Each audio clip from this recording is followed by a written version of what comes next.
Le discours royal à l'occasion du 45e anniversaire de la Marche verte, un tournant dans le processus politico-stratégique concernant la marocanité du Sahara. Lors de son allocution, le souverain a articulé son discours autour de 4 points cardinaux. Tout d'abord, le roi a rappelé le discrédit et la relégation de la thèse séparatiste dans le concert de la communauté internationale et au sein du Conseil de sécurité.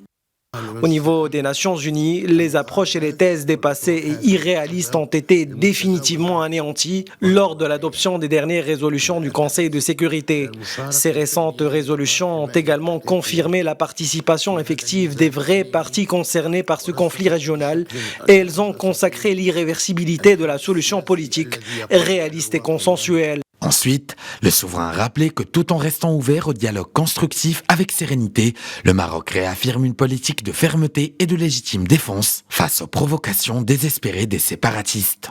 Le Maroc restera ferme sur ses positions et ne se laissera nullement fléchir par les provocations stériles et les manœuvres désespérées des autres partis.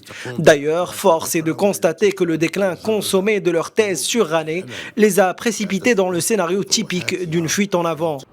Résolument tourné vers l'avenir, le souverain a rappelé la délimitation des frontières maritimes nationales en concertation avec l'Espagne. Le roi Mohammed VI a ainsi tenu à rassurer le voisin espagnol sur sa capacité au dialogue tout en maintenant le cap.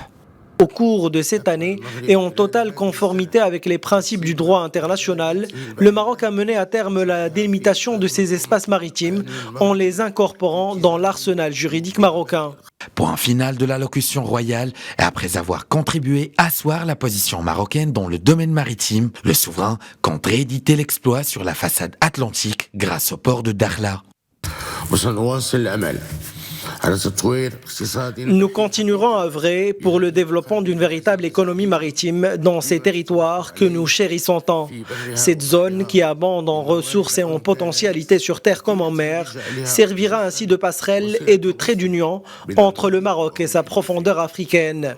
Un message clair pour une nouvelle ère, un nouveau cap à franchir avec comme mot d'ordre l'investissement ciblé et fructueux dans les provinces du Sud, à l'horizon de la concrétisation d'une véritable économie maritime, faisant de cette région une locomotive des échanges et un trait d'union avec le prolongement africain du Maroc.